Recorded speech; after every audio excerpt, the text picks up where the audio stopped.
ሰላም ጤና ይስጥልኝ ክብራትና ክብራን የዶክተር ዮሐንስ ቻናል ገጽ ተከታታዮች እንደምን አላችሁ? እኔ አለው እግዚአብሔር ይመስገን ደህና ነኝ። ዛሬም በጠቃሚና በአዲስ ፕሮግራም በድጋሜ ተገናኝተናል።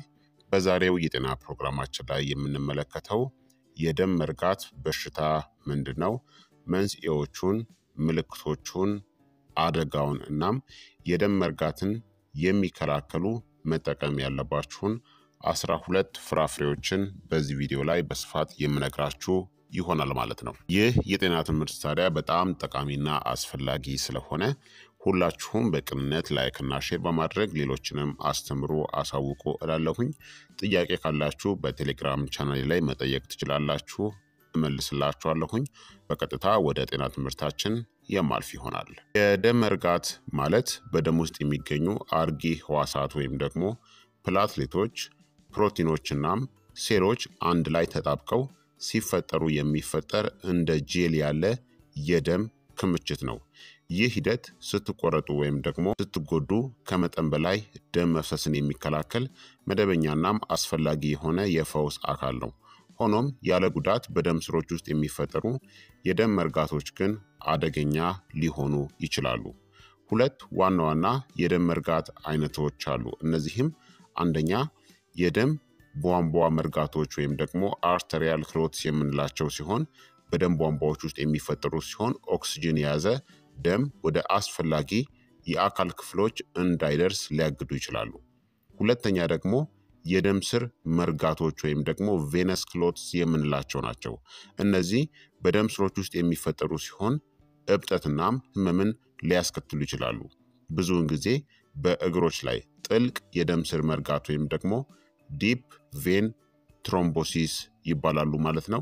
በእነዚህ አካባቢዎች የሚከሰቱ ናቸው። የደም መርጋት መንስኤዎች ምንድናቸው የሚለውን ልንገራችሁ። የደም መርጋት የሚፈጠረው በሰውነት የደም መርጋት ሂደት ውስጥ ባለው አለመመጣጠን ምክንያት ነው። የተለመዱት ምክንያቶች አንደኛ ጉዳት ወይም ደግሞ ቀዶ ጥገና ካደረጋችሁ ነው።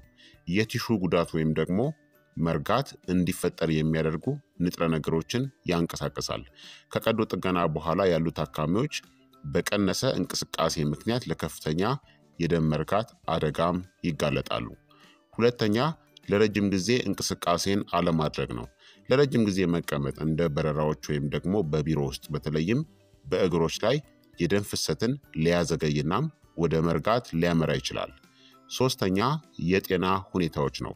እንደ ካንሰር፣ የልብ በሽታ፣ አትሪያል ፋይብሪሌሽን እናም ራስን የመከላከል በሽታዎች ወይም ደግሞ አውቶ ኢሚዩን ዲዚዝ የምንላቸው የመርጋት አደጋን ሊጨምሩ ይችላሉ። አራተኛ ደግሞ ማጨስ ነው።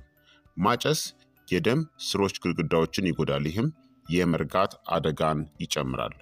አምስተኛ ውፍረት ነው። ውፍረት በደም ስሮች ላይ ያለውን ጫናን ይጨምራል፣ እንዲሁም እብጠትን ያስከትላል። ስድስተኛ እርግዝና እናም የወሊድ መቆጣጠሪያ ክኒኖች ናቸው። በእርግዝና እናም በወሊድ መቆጣጠሪያ አማካኝነት የሚከሰት የሆርሞን ለውጦች የደም መርጋት እንዲጨምር ሊያደርጉ ይችላሉ። ሰባተኛ በዘር የሚተላለፍ የደም መርጋት ችግር ነው። በዘር የሚመጣ ማለት ነው። እንደ ፋክተር ቪ ላይደን ወይም ደግሞ ፕሮትሮምቢን ጂን ሚውቴሽን ያሉ ሁኔታዎች የመርጋት አደጋን ይጨምራሉ። ስምንተኛ የኮቪድ-19 ኢንፌክሽን ነው። በብዙ ታካሚዎች ላይ ከፍተኛ የሆነ እብጠት እናም የደም መርጋት እንቅስቃሴን ያስከትላል ማለት ነው። ስለዚህ የደም መርጋት በበርካታ ምክንያቶች ሊከሰት ይችላል። ታዲያ የደም መርጋት እንዴት አደገኛ እንደሆነ ልንገራችሁ። የደም መርጋት ወደ አስፈላጊ የአካል ክፍሎች የደም ፍሰትን ሊያግድ ስለሚችል በጣም አደገኛ እናም ለህይወት አስጊ አልፎ ተርፎም ሞትን ሊያስከትል የሚችል አደገኛ የሆነ ችግር ነው። አንደኛ የፐልመነሪ ኢምቦሊዝም ችግርን ያስከትላል። አንድ የደም መርጋት ወደ ሳምባ ሲጓዝ ማለት ነው። በተለይ ዲፕ ቬን ትሮምቦሲስ ወይም ደግሞ በእግር አካባቢ የሚከሰት የደም መርጋት ድንገት ወደ ሳምባ በመሄድ ፐልመነሪ ኢምቦሊዝምን ያስከትላል። ፐልመነሪ ኢምቦሊዝም የሚከሰተው በዚህ አማካኝነት ነው። በአስቸኳይ ካልታከመ ድንገተኛ ሞትን ሊያስከትል ይችላል። ምልክቶቹ የደረት ህመም፣ የትንፋሽ ማጠርናም ፈጣን የሆነ የልብ ምትን ያስከትላል። ሁለተኛ የልብ ድካም ነው። አንድ የደም መርጋት የልብ ቧንቧን ያግዳል። በዚህ ጊዜ የሚከሰት ነው። የልብ ጡንቻ ህዋስ ሞትን ያስከትላል። ሶስተኛ ስትሮክንም ያስከትላል። በአንጎል የደም ቧንቧ ውስጥ ያለ የደም መርጋት የደም አቅርቦትን ያቋርጣል። እንደ ሽባነት፣ የአንጎል ጉዳት ወይም ደግሞ ፈጣን የሆነ ሞትን ሊያስከትል ይችላል። አራተኛ ጥልቅ የደም ስር መርጋት ወይም ደግሞ ዲፕ ቬን ትሮምቦሲስ የምንለው ነው። በጥልቅ ደም ስሮች ውስጥ ብዙውን ጊዜ በእግሮች ላይ ያለ የደም መርጋት እብጠትናም ህመምን ሊያስከትል ይችላል። ተሰብሮም ወደ ሳምባ ሊጓዝ ይችላል። በዛ ጊዜ ፐልመነሪ ኢምቦሊዝምን ያስከትላል። ለህይወት አስጊ የሆነውን ማለት ነው።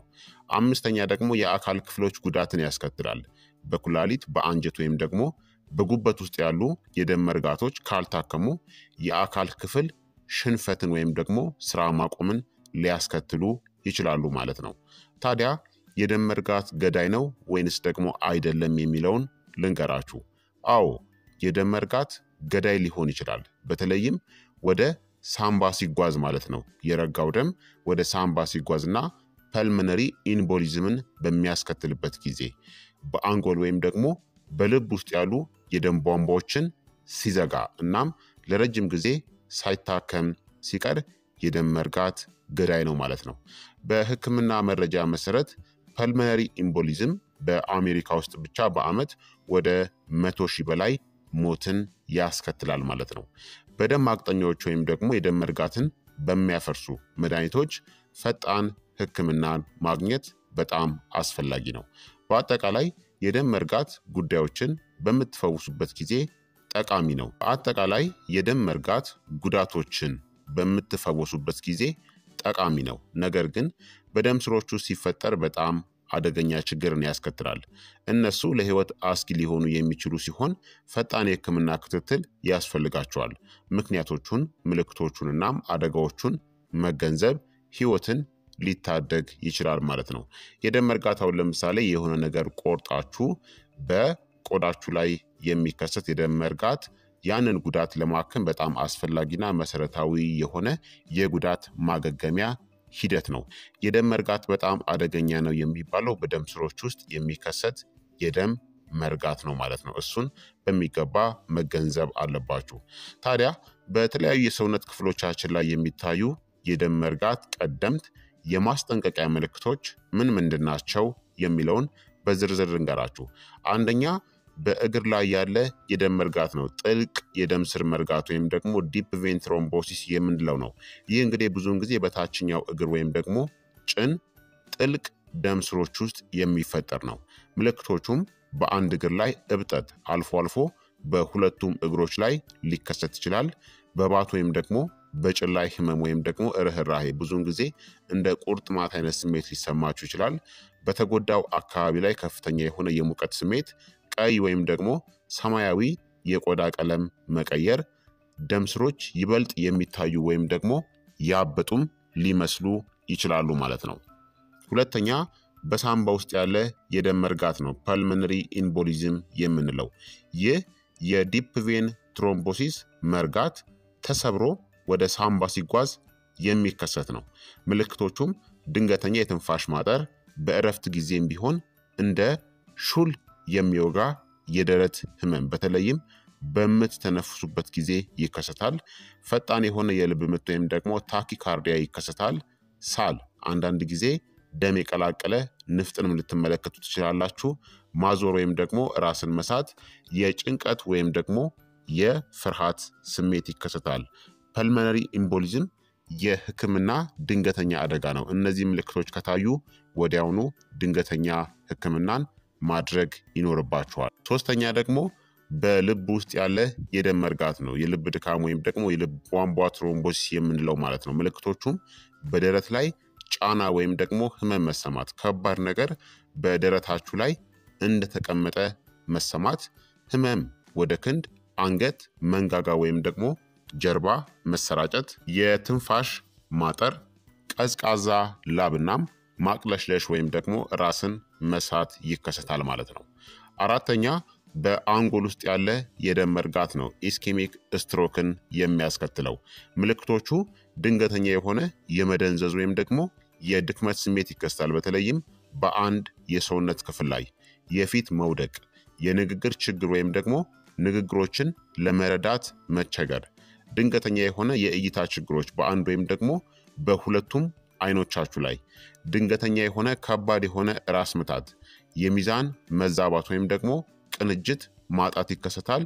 የፊት መውደቅ ወይም ደግሞ ፌስ ድሮፒንግ የምንለው የክንድ ድክመት ወይም ደግሞ አርም ዊክነስ እናም የንግግር ችግሮች ይከሰታል ማለት ነው። ለመናገር መቸገርም ይከሰታል። አምስተኛ ደግሞ በሆድ ውስጥ ያለ የደም መርጋት ነው። ምልክቶቹም ከባድ የሆድ ህመም በተለይም ከበላችሁ በኋላ ይከሰታል። ማቅለሽለሽ እናም ማስታወክ፣ የሆድ መነፋት ወይም ደግሞ እብጠት፣ ተቅማጥ ወይም ደግሞ ደም የቀላቀለበት ሰገራንም ልታዩ ትችላላችሁ ማለት ነው። ስድስተኛ ደግሞ በኩላሊት ውስጥ ያለ የደም መርጋት ነው። ሬናል ቬን ትሮምቦሲስ የምንለው ምልክቶቹም የጎን ወይም ደግሞ የታችኛው ጀርባ ህመም ይከሰታል። በሽንት ውስጥ ደም መኖር፣ የሽንት መጠን መቀነስ፣ በእግሮች ላይ እብጠትናም ከፍተኛ የደም ግፊት ይከሰትባቸዋል ማለት ነው።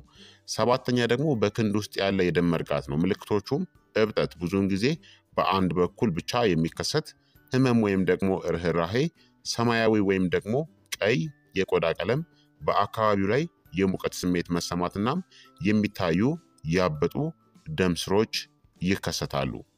ስለዚህ እነዚህ ምልክቶች በተለያዩ የደም መርጋት በሚፈጠርባቸው የአካል ክፍሎች ላይ የሚታዩ ምልክቶች ናቸው። የደም መርጋት ከባድ እስኪሆን ድረስ ምንም ምልክትን ላያሳይ ይችላል ማለት ነው። እነዚህ ምልክቶች በድንገት ከታዩባችሁ በተለይም በአንድ ላይ ሆነው ከታዩ ወዲያውኑ የህክምና እርዳታን ማግኘት አለባችሁ። ቀደም ብሎ መመርመር ችግሮችን ለመከላከል ወይም ደግሞ ህይወታችሁን ለማዳን ያስችላል ማለት ነው። ታዲያ የደም ዝውውርን የሚደግፉ ከመጠን በላይ የደም መርጋትን የሚከላከሉ እናም የደም ስር ጤናን የሚጠብቁ ምግቦች አሉ ማለት ነው። 12 ፍራፍሬዎችን እነግራችኋለሁኝ። ምንም እንኳን አንድ ነጠላ ምግብ ወይም ደግሞ ፍራፍሬ የደም መርጋትን ወዲያውኑ ሊያሟሟ ባይችልም የተወሰኑ ፍራፍሬዎች የደም ዝውውርን የሚደግፉ ከመጠን በላይ መርጋትን የሚከላከሉ እናም የደም ስር ጤናን የሚያሳድጉ ውህዶችን ይይዛሉ። ይህም በአጠቃላይ አደገኛ የደም መርጋት አደጋን ከጊዜ ወደ ጊዜ ለመቀነስ ይረዳል። የደም መርጋትን በተፈጥሮ ለመርዳትና የደም ዝውውር ጤናን ለመደገፍ የሚረዱ 12 ፍራፍሬዎችን እነግራችኋለሁኝ። የደም መርጋትን ከመከላከል በተጨማሪም ምን ጥቅም እንዳላቸው እነግራችኋለሁኝ ማለት ነው። አንደኛ አናናስ ነው። በአናናስ ውስጥ የሚገኘው ዋናው ውህድ ብሮሜላይን ይባላል። ብሮሜላይን የአርጊ ህዋሳት ወይም ደግሞ ፕላትሌቶች እንዳይጣበቁ የሚረዳ እናም ፋይብሪንን የሚሰብረው ኢንዛይም ነው። ፋይብሪን የደም መርጋት በሚፈጠርበት ጊዜ የሚሳተፍ ፕሮቲን ነው።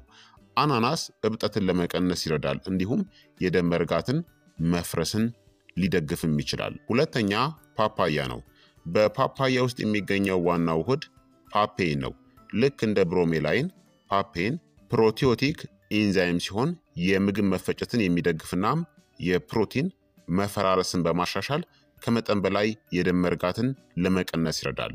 ፓፓያ የተሻለ የደም ፍሰትን ያበረታታል፣ እንዲሁም የደምን ቪሶኮሲቲን ይቀንሰዋል። ሶስተኛ ብርቱካን ነው። የብርቱካን ዋና ውህድ ቫይታሚን ሲ እናም ፍላቮኖይድስ ነው።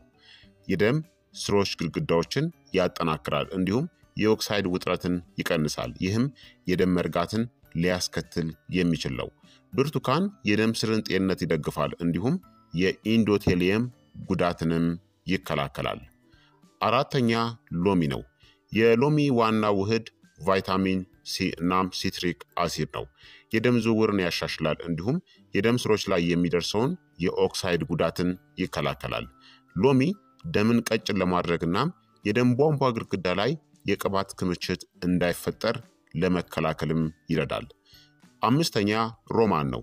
የሮማን ዋና ውህድ ፖሊፊኖልስ እናም ናይትሬትስ ናቸው። የናይትሪክ ኦክሳይድ ምርትን ያሻሽላል። ይህም የደም ስሮችን የሚያሰፋ እናም የመርጋት ዝንባሌን ይቀንሳል። ሮማን የኦክሲጅን እናም የአልሚ ምግቦች አቅርቦትን ያሻሽላል፣ እንዲሁም የደም ቧንቧዎች እንዳይጠነክሩም ይከላከላል። ስድስተኛ ብሉቤሪ ነው። የብሉቤሪ ዋና ውህድ አንቶሲያኒን ነው። እነዚህ አንቲኦክሲዳንቶች እብጠትን ይቀንሳሉ፣ እንዲሁም የደም ስር ሴሎችን ከጉዳት ይጠብቃሉ። ብሉቤሪ የደም መርጋት ትሮምበስ የመፍጠር አደጋን ይቀንሳሉ፣ እንዲሁም የደም ስሮች ግድግዳዎችንም ያጠናክራሉ። ሰባተኛ ቼሪ ነው። በተለይም ጎምዛዛ ቼሪ ማለት ነው። የቼሪ ዋና ውህድ ሜላቶኒን እናም አንቶሲያኒን ናቸው። ሲ ሪአክቲቭ ፕሮቲንን ወይም ደግሞ ሲአርፒ እናም እብጠትን ለመቀነስ ይረዳሉ። ይህም የደም ፍሰትን ይደግፋል። ቼሪስ የኢንዶቴሊየም ተግባርን ያበረታታሉ፣ እንዲሁም ለስላሳ የደም እንቅስቃሴን ያረጋግጣሉ። ስምንተኛ ወይን ነው። በተለይም ቀይ እናም ጥቁር ወይን። የወይን ዋና ውህድ ሬስቬራትሮል ነው። ሬስቬራትሮል የአርጊ ህዋሳት ፕላትሌቶች እንዳይጣበቁ ይከላከላል፣ እንዲሁም ናይትሪክ ኦክሳይድን ይጨምራል። ወይን የደም መርጋት አደጋን ይቀንሳል፣ እንዲሁም የደም ቧንቧዎችን የመለጠጥ ችሎታን ያሻሽላል። ዘጠነኛ ኪዊ ነው። የኪዊ ዋና ውህድ ቫይታሚን ኢ እናም ሴሮቶኒን ነው። ተፈጥሯዊ የደም ማቅጠኛ ሲሆን የአርጊ ህዋሳት ፕላትሌቶች እንዳይጣበቁ የሚከላከልና ከሴሮቶኒን ጋር የተያያዘ የደም ስር መዝናናትን ያሻሽላል። ኪዊ ትራይግሊሰራይዶችን ይቀንሳል፣ እንዲሁም የልብና የደም ስር ጤናንም ያሻሽላል። አስረኛ አቮካዶ ነው። የአቮካዶ ዋና ውህድ ቫይታሚን ኬ ነው በመጠኑም ቢሆን እናም የሞኖ አንሳቹሬትድ ፋቲ አሲድ ምንጭም ነው። ምንም እንኳን በቫይታሚን ኬ የበለጸገ ቢሆንም አቮካዶ የደም ቧንቧ የመለጠጥ ችሎታን የሚደግፍ እናም የኤልዲኤል ኮሌስትሮልን የሚቀንሱ ጤናማ ቅባቶችም አሉት። ምክንያቱም ሞኖ አንሳቹሬትድ ፋትን ይዟል። ይህም ለደም መርጋት አስተዋጽኦ ያደርጋል። አቮካዶ ሚዛናዊ የሆነ አወሳሰድ የደም መርጋትን መቆጣጠርና የደም ስር ጤናን ለመጠበቅ ይረዳል ማለት ነው። 11ኛ ቲማቲም ነው። ቲማቲም እንግዲህ በቴክኒካል ፍራፍሬ ነው። የቲማቲም ዋና ውህድ ላይኮፔን ነው። ላይኮፔን እብጠትን ይቀንሳል፣ እንዲሁም የአርጊ ህዋሳት ወይም ደግሞ የፕላትሌቶች ክምችት እንዳይፈጠር ወይም እንዳይጣበቁም ይረዳል። ቲማቲም የደም ስሮችን ክፍት ያደርጋል፣ እንዲሁም የደም ቧንቧ ጥንካሬንም ይቀንሳል። 12ኛ ሐብሐብ ነው። የሐብሐብ ዋና ውህድ ሲትሩሊን ነው። የናይትሪክ ኦክሳይድ መጠንን ይጨምራል። ይህም የደም ፍሰትን ያሻሽላል፣ እንዲሁም የደም ግፊትንም ይቀንሳል። ሐብሐብ የደም ስር መዝናናትንና የደም ዝውውርንም ያሻሽላል ማለት ነው። እነዚህ ፍራፍሬዎች ታዲያ የደም መርጋትን የሚከላከሉበትና የሚደግፉበት እጅግ በጣም በርካታ መንገዶች አሉ። እነዚህም አንደኛ የአርጊ ህዋሳት ወይም ደግሞ ፕላትሌቶች እንዳይጣበቁ በመከላከል ነው። እንደ ወይን እናም አናናስ ያሉ ፍራፍሬዎች የደም አርጊ ህዋሳት እንዳይጣበቁ የሚከላከሉ ውህዶችን ይዛሉ። ይህም የደም መርጋት መፈጠር የመጀመሪያ ደረጃ ነው። ሁለተኛ ደግሞ ጸረ ብግነት ወይም ደግሞ አንቲ ኢንፍላማቶሪ ውጤቶች አሏቸው። ስር የሰደደ እብጠት ወይም ደግሞ ኢንፍላሜሽን የደም ስሮችን ይጎዳል እናም የደም መርጋትንም ያስከትላል። በአንቲኦክሲዳንት የበለጸጉ ፍራፍሬዎች እንደ ቤሪ፣ ቼሪ እናም ሲትረስ አጠቃላይ የሰውነትን እብጠት ወይም ደግሞ ኢንፍላሜሽንን ይቀንሳሉ። ሶስተኛ የፋይብሪ ኖሊቲክ እንቅስቃሴያቸው ነው። እንደ ብሮሜላይን እናም ፓፔን ያሉ ኤንዛይሞች የደም መርጋትን የሚያረጋጋውን ፋይብሪንን ለመስበር ይረዳሉ። አራተኛ የደም ስሮች መስፋፋትን ወይም ደግሞ ቫሶዲሌሽንን ይደግፋሉ። እንደ ናይትሪክ ኦክሳይድ መጨመሪያዎች በሐብሐብ እናም በሮማን ውስጥ የሚገኙ ያሉ ውህዶች የደም ስሮች እንዲዝናኑ እናም እንዲሰፉ ይረዳሉ። ይህም ከፍተኛ የደም ግፊት እናም የመርጋት አደጋንም ይከላከላሉ። አምስተኛ ኮሌስትሮልን ይቀንሳሉ። እንደ አቮካዶ፣ ኪዊ እናም ወይን ያሉ ፍራፍሬዎች መጥፎ ኮሌስትሮልን ወይም ደግሞ ኤልዲኤልን ይቀንሳሉ። ይህም የደም መርጋትን ሊያስከትል የሚችል የቅባት ክምችት እንዳይፈጠር ይረዳል። ስድስተኛ የተሻሻለ የኢንዶቴሊየም ተግባርን ይደግፋል። ጤናማ ኢንዶቴሊየም ወይም ደግሞ የደም ስሮች ውስጠኛ ሽፋን ያልተለመደ የደም መርጋት እንዳይፈጠር ይከላከላል። ብዙ ፍራፍሬዎች የኢንዶቴሊየም ሴሎችን ከኦክሳይድ ጉዳት ይጠብቃሉ። ሰባተኛ አልካላይዚንግ ውጤቶች አላቸው። የሲትረስ ፍራፍሬዎች የደም አሲድነትን ለመቀነስ ይረዳሉ። ይህም ጤናማ የደም ዝውውርናም የመርጋት ዝንባሌን ይቀንሳል። ስምንተኛ የውሃ ማስተላለፍናም የደም ቪስኮሲቲ ነው። በውሃ ይዘታቸው የበለጸጉ ፍራፍሬዎች እንደ ሐብሐብናም ብርቱካን የውሃ መጠንን በማሻሻል ደሙን በተፈጥሮ ይቀንሳሉ። ይህም የመርጋት አደጋን ይቀንሳል ማለት ነው። ስለዚህ እነዚህ 12 ፍራፍሬዎች በተለያየ መንገድ የደም መርጋት ችግርን ይከላከላሉ ማለት ነው። እነዚህ ፍራፍሬዎች ታዲያ ሌሎች ጥቅሞችም አላቸው። የልብ ጤናን ይደግፋሉ፣ የተሻሻለ የኦክስጅን ማጓጓዝንም ይደግፋሉ፣ የተሻለ የአልሚ ምግቦች አቅርቦትንም ይደግፋሉ፣ የደም ግፊትንም ይቀንሳሉ፣ ጉልበትናም የግንዛቤ ተግባራችንም እንዲጨምር ይረዳሉ ማለት ነው። እነዚህ ፍራፍሬዎች የደም መርጋትን መከላከልንና የደም ዝውውርን ይደግፋሉ። እንደ ሄፓሪን፣ ዋርፋሪን ወይም ደግሞ ዲኦኤሲኤስ ያሉ ነባር የደም መርጋቶች መድኃኒቶችን ግን በፍጹም አይተኩም። በደም ማቅጠኛ መድኃኒቶች ላይ ያሉ ሰዎች የተወሰኑ ፍራፍሬዎችን በተለይም በቫይታሚን ኬ የበለጸጉ ወይም የደም ማቅጠኛ ውጤት ያላቸውን ለምሳሌ የወይን ፍሬን ከመድኃኒቶች ጋር ሊገናኝ ስለሚችል ከመጠቀማቸው ወይም ደግሞ ከመመገባችሁ በፊት ሐኪማችሁን ማማከር ያስፈልጋል ማለት ነው። የደም ማቅጠኛ መድኃኒቶችን ለደም መርጋት መድኃኒቶችን እየወሰዳችሁ ከሆነ እነዚህን ምግቦችን ከማካተታችሁ በፊት የደም መርጋት ሲከሰትናም የደም ማቅጠኛ መድኃኒቶችን እየወሰዳችሁ ካለ ምን አይነት ምግቦችን መመገብናም ምን አይነት ምግቦችን ማስወገድ እንዳለባችሁ አስቀድማችሁ ማወቅ ወይም ደግሞ ዶክተራችሁን ማማከር ያስፈልጋል ማለት ነው። ከዛ በዘለለ ግን የደም ማቅጠኛ መድኃኒቶችን የማትወስዱ ከሆነ የደም መርጋትን አስቀድሞ ለመከላከል የምትፈልጉ ከሆነ እነዚህን ምግቦችን በአመጋገባችሁ ውስጥ ማካተት ይኖርባቸዋል። እንዲሁም ደግሞ የአካል ብቃት እንቅስቃሴን በሚገባ ማድረግ፣ ጭንቀትንም መቀነስ ያስፈልጋል ማለት ነው። ስለዚህ ክቡራትና ክቡራን ተመልካቾቼ የዛሬው የጤና ትምህርቴ እንግዲህ ይህንን ይመስል ነበረ። እንደተማራችሁበት ተስፋ አደርጋለሁኝ። ሀሳብ አስተያየታችሁም አይለየኝ ይላለሁኝ። ይህ የጤና ትምህርት ደግሞ ለበርካታ ሰዎች በጣም ጠቃሚና አስተማሪም ስለሆነ ሁላችሁም በቅንነት ላይክና ሼር በማድረግ ሌሎችንም አስተምሩ አሳውቁላለሁኝ።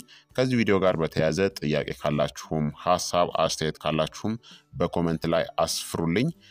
ወይም ደግሞ ከቻላችሁ በቴሌግራም ቻናል ላይ ጠይቁኝ፣ እመልስላችኋለሁኝ ማለት ነው።